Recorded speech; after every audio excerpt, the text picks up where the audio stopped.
Hello అందరికీ. ఇవాళైతే మనం paneer butter masala వేసుకుందాం. ఫస్ట్ అయితే ఒక 3 టమాటోస్ తీసుకోండి, కట్ చేసుకొని ఒక 3 వెల్లుల్లి, 3 పచ్చిమిరపకాయలు, 3 అల్లం ముక్కలు తీసుకొని ఒక కప్లో క్యాషూ నట్స్ వేసుకొని అందులో వేసుకోండి. కొంచెం కారం కూడా వేసుకోండి. మిక్సీ పట్టిన తర్వాతకి ఒక సపరేట్ గిన్నెలో బటర్ ఇంకా కొంచెం ఆయిల్, కారం వేసుకొని, కారం ధనియాల పొడి ఇవన్నీ వేసుకొని కలుపుకోండి.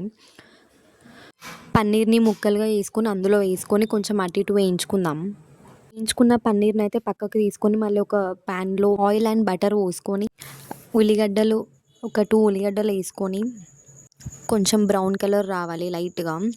వాటికి మనం ఏదైతే మిక్సీ వేసుకున్నామో అది అందులో వేసుకొని ఒక 2 మినిట్స్ ఉంచి ఉప్పు, కారం, ధనియాల పొడి ఇంకా కొంచెం వేసుకొని ఒక గ్లాస్ అయితే వాటర్ పోసుకొని కలుపుకొని ఒక 5-10 మినిట్స్ తర్వాతకి మనం ఏదైతే పన్నీర్ ముక్కలు ఫస్ట్ ఫ్రై చేసుకున్నామో అవి అందులో వేసుకొని ఒక 5 మినిట్స్ ఉంచిన తర్వాతకి పైనంగా కొంచెం కస్తూరి మేతి వేసుకొని దించేయడమే. ఇంకా వీడియో నచ్చితే like, share, subscribe to yours Vaish.